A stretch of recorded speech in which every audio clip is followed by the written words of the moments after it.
सभी को मेरा नमस्कार। आप सब देख रहे होंगे कि आरोह भाग 2 मतलब 12वीं कक्षा का है। तो आज हम क्या करेंगे, आरोह में जितने भी काव्य खंड लगे हुए हैं उनके कवि और उनके रचनाओं को हम ट्रिक के माध्यम से याद करने की कोशिश करेंगे। तो आइए हम इनकी रचनाएँ देखते हैं।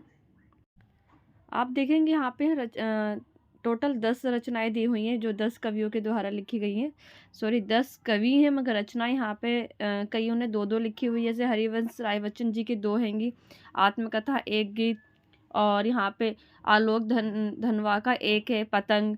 कुंवर नारायण जी की है 2 है कि कविता के बहाने बात सीधी थी पर, और रघुवीर सहाय का 1 है।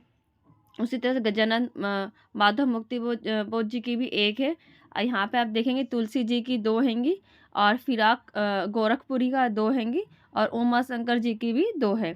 तो आइए हम इसको कैसे याद करेंगे, एक क्योंकि देखो याद तो बहुत सारी रचनाएं इन्होंने लिखी हुई है, मगर जो हमारे पाठ में लगी हुई है केवीएस में वही पूछी जा रही है, और इसके अलावा अन्य भी। तो हम कोशिश करेंगे धीरे धीरे सारी की सारी हम याद करने की कोशिश करेंगे। तो सबसे पहले आप यहाँ पे हम देखेंगे, तो आइए और आगे देखते हैं।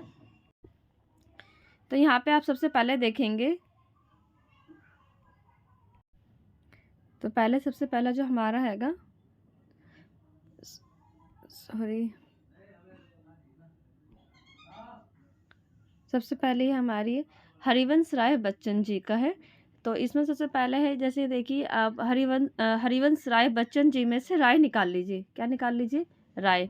तो राय का मतलब होता है हम जब अपनी बारे में अपनी जब हम राय देते हैं तो क्या होता है, हम किसी को जब राय देते हैं तो क्या अपनी राय देते हैं, मतलब आत्म परिचय। मतलब अपने आत्म अनुभव से किसी को हम राय देंगे तो क्या होगा? आत्म परिचय। और वो कैसे राय देते हैं? वो मतलब जो राय देंगे तो कैसे देते हैं? एक गीत से। कैसे देते हैं? गीत के माध्यम से। कैसे देते हैं? एक गीत से देते हैं। ठीक है, मतलब आत्म परिचय और एक गीत। ठीक है, तो वो कैसे देते हैं किसी को राय?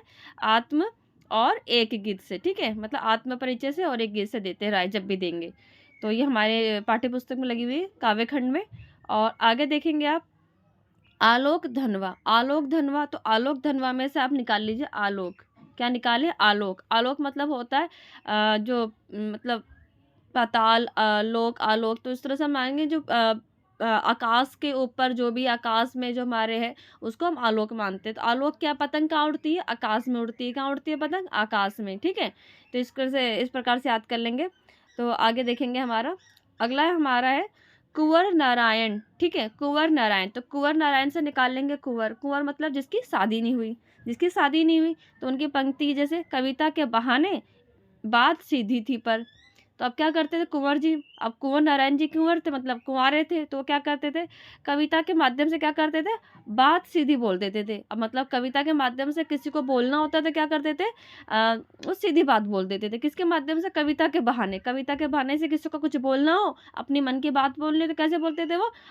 कविता के बहाने बोलते थे, और बात कैसे बोलते? सीधी बोल देते थे, चाहे किसी को बुरी लगे अच्छी लगे। ठीक है, तो इस प्रकार से याद कर लेंगे कि कुंवर नारायण मतलब, कुंवर मतलब कि मान लो किसी को शादी से मतलब कुंवर थे, शादी हुई नहीं थी, उनके कुंवारे थे, तो उनको जब भी कोई बात कहनी होती थी किसी को भी, मतलब तो वो क्या करते थे? वो कविता के बहाने लिखते थे। कैसे लिखते थे? कविता के बहाने। और कैसे करते थे? सीधी सीधी बात करते थे। ठीक है, इस प्रकार से याद कर लेंगे। ये देखिए, किसी व्यक्ति विशेष पे कोई टिप्पणी नहीं है, खाली आपको याद कराने के लिए है कि हम सब याद कर सके, क्योंकि जब आता है आगे तो हम सब कंफ्यूज हो जाते हैं कई रचनाओं में। अगले आप देखेंगे रघुवीर सहाय। जो हमारा रघुवीर सहाय, रघुवीर सहाय से निकालेंगे हम सहाय। क्या निकालेंगे? सहाय। मतलब जिसमें जिसके पास सहायता करने के लिए हम कोई ना कोई हमेशा तत्पर कोई रहता ही है उनकी सहायता करने के लिए। ठीक है, तो अब जैसे कि मान लीजिए, अब यहाँ पे क्या हुआ? रघुवीर सहाय क्या हो गया? उनको सहायता चाहिए। सहायता कैसे चाहिए थी? जो कैमरे बंद अपाहिज। अब क्या मान लो कि अब कैमरे में बंद अपाहिज। अपाहिज अब समझते हो, जो अपाहिज होते हैं उनको क्या होता है कि अब मान लो कि जो चल नहीं फिर नहीं सकता, क्या कर, उनको कोई ना कोई उनके साथ मतलब सहारा देने के लिए, सहायता करने के लिए कोई ना कोई चाहिए होता है। तो हम इस तरह से याद कर लेंगे, रघुवीर सहाय, कैमरे में बंद अपाहिज। ठीक है, तो अगला देखेंगे, गजानन माधव मुक्तिबोध। गजानन माधव मुक्तिबोध। तो यहाँ पे आप देखेंगे जो हमारा मुक्तिबोध, क्या निकालेंगे? गजानन माधव से मुक्तिबोध। क्या निकालेंगे? मुक्तिबोध। ठीक है, मुक्ति बोध, मतलब सहर्ष स्वीकार। अब मुक्ति को क्या करते हैं, जैसे मान लो कि मैंने मुक्ति स्वीकार कर लिया, मुक्ति स्वीकार करूंगी तो अपने पूरे हर्ष से करूंगी ना, सहर्ष से, कि हाँ मैंने मुक्ति को स्वीकार किया है। कैसे किया? सहर्ष से, ठीक है, अपनी खुशी से। हम जब मुक्ति स्वीकार करते हैं, जैसे कि मान लो जैन धर्म में या अन्य धर्म में देखते हैं कि वो अपनी इच्छा से मुक्ति पाने के लिए वो करते हैं, तो कैसे? अपने सहर्ष से करते हैं, ठीक है। तो आप आगे देखेंगे, अगला है हमारा शमशेर बहादुर। क्या है? शमशेर बहादुर, ठीक है। शमशेर बहादुर, देखिए शमशेर बहादुर क्या है? अब जो व्यक्ति, अब देखिए जो शमशेर बहादुर मतलब हो गया, जो बहादुर है, कौन है? शमशेर बहादुर जी हैं। क्या? अब वो इतने बहादुर हैं, सुबह ही सुबह उठ जाते हैं, मतलब 3 बजे ही उठ जाएंगे और सारा काम कर डालेंगे, और सुबह ठंड में ही नहा लेंगे, ठंडे ठंडे पानी से, मतलब इतने बहादुर हैं शमशेर जी। तो क्या करेंगे? उषा, मतलब उषा क्या होता है? मतलब सुबह, जो सुबह सुबह होती है उसको उषा बोला जाता है। तो क्या है, मैं शमशेर बहादुर के सुबह सुबह उठ जाएंगे और सारे काम ठंडे ठंडे पानी से नहाएंगे और सारे काम कर लेंगे। इस तरह से हम याद कर लेंगे। अगला याद करेंगे हम सूर्यकांत त्रिपाठी निराला। सूर्यकांत त्रिपाठी निराला। अब जो सूर्यकांत जी थे वो कैसे थे? बहुत निराले थे। कैसे थे? बहुत निराले। वो क्या करते थे? वो जो राग लिखते थे वो अपने लिखते थे। राग कैसे लिखते थे? बादल पर जाके बैठ के, बादलों पे बैठ के लिखते थे वो। सूर्यकांत जी क्या करते थे? इतने निराले थे सूर्यकांत जी कि वो क्या करते? बादलों पर बैठ के क्या लिखते थे? राग लिखते थे, बादल राग, ठीक है। इससे हम कर लेंगे बादल राग। मतलब सूर्यकांत त्रिपाठी इतने निराले थे, क्या करते थे? बादलों पर बैठ के राग लिखते थे। अगला देखेंगे, देखिए तुलसीदास जी को तो याद करने का कुछ ट्रिक का है नहीं, क्योंकि आपको तो याद ही है कि तुलसी जी का जब भी यहाँ राम जैसे कि राम और लक्ष्मण जी की अगर बात आती है, आप सीधा समझ सकते हैं कि तुलसी जी के द्वारा लिखा गया है।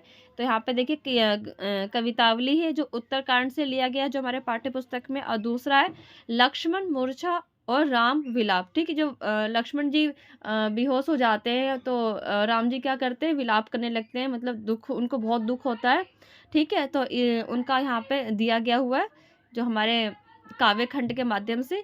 तो अगला हम देखेंगे, नौवा है हमारा फिराक गोरखपुरी। फिराक गोरखपुरी मतलब कि जो गोरखपुर थे वो ऐसे फिराक लगाते थे, गोरखपुरी ऐसे फिराक लगाते। तो क्या करते थे वो? अब देखो रुबाइयाँ, रुबाइयों से निकालेंगे रुई, रुबाइयों से निकालेंगे रुई, ठीक है, रुई, ठीक है। रू और ई, यहाँ ना रुबाइयाँ से निकाला रुई। वो क्या करते? रुई को लेके ना, जल, यहाँ गजल है ना, तो रुई को क्या करते थे? लेके और जल में डुबो के क्या करते थे? पानी को निकालते थे, जाके पानी की चोरी कर लेते थे। क्या करते थे? रुई में डुबोते थे थोड़ा सा और पानी में डुबो के निकाल लेते थे। तो ऐसी फ्राक लगा रखे, धीरे धीरे क्या करते थे? पानी की चोरी कर लेते थे।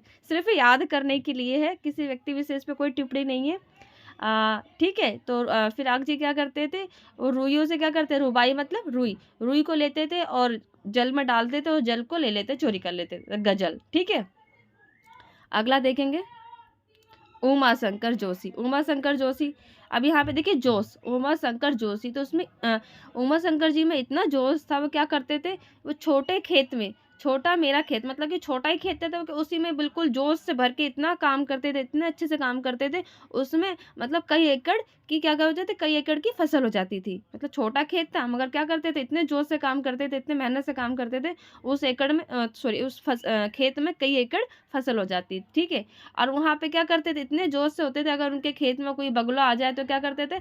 बगलों के पंख से पकड़ते थे, उनको फेंक देते थे, अपने खेत से बाहर कर देते ताकि उनका कोई फसल खराब ना करे, ठीक है। तो क्या करते थे? बगुले को पंख से पकड़ते थे, खेत से बाहर कर देते थे, ठीक है। इस प्रकार से हमारे उमा जोशी क्या हो गए? ठीक है, छोटा मेरा खेत। तो इतने जोश से काम करते थे कि खेत में कई एकड़ की फसल हो जाती थी, और अगर कोई बगुला आता था उसको पंख से पकड़ते थे, बाहर कर देते थे। तो आइए हम इसकी रिविजन कर लेते हैं एक बार।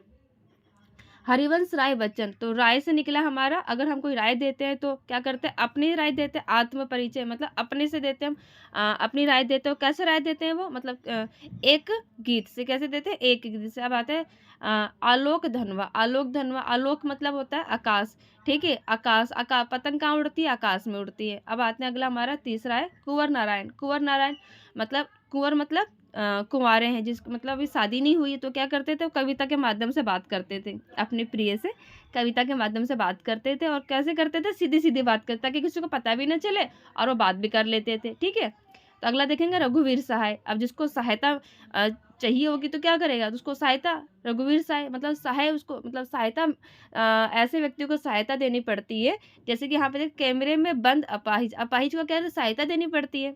अगला देखिए गजानन माधव मुक्तिबोध। अब मुक्ति कौन लेता है? अपनी स्वहर्ष इच्छा से मतलब कि बिल्कुल खुशी से वो स्वीकार करता है मुक्ति को, ठीक है? सहर्ष स्वीकारा है। अगला है हमारा शमशेर बहादुर सिंह। शमशेर जी कैसे मतलब बहादुर कैसे? वो सुबह ही बिल्कुल तड़ाके में उठ जाते हैं और ठंड में उठते, ठंडे-ठंडे पानी से नहाते हैं और सारा काम कर डालते हैं, ठीक है? शमशेर बहादुर जी, क्योंकि ठंड में तो उठना बहुत मुश्किल हो जाता है। अब अगला देखेंगे सूर्यकांत त्रिपाठी निराला। तो सूर्यकांत त्रिपाठी इतने निराला थे, क्या करते थे निराला जी कि इतने निराला थे वो बादल पे बैठ के राग लिखते थे। सूर्यकांत जी क्या करते थे? बादलों पे बैठ के राग लिखते। अगला है हमारा तुलसी जी, तो आपको याद ही ये इसको तो याद करने की ज़रूरत ही नहीं है, आपको याद ही होगा। बस इतने याद रखना कवितावली जो हमारी उत्तराखंड से लिखी है, उत्तराखंड से, ठीक है? अगला हमारा फिराक गोरखपुरी। फिराक गोरखपुरी ऐसे थे, वो ऐसा फिराक लगाते थे गोरखपुरिया, तो क्या करते थे रुई को, रुबाई मतलब रुई, रुई से जल को डुबो के वो चोरी कर लेते थे, ठीक है? तो गजल, रुबाइया और गजल।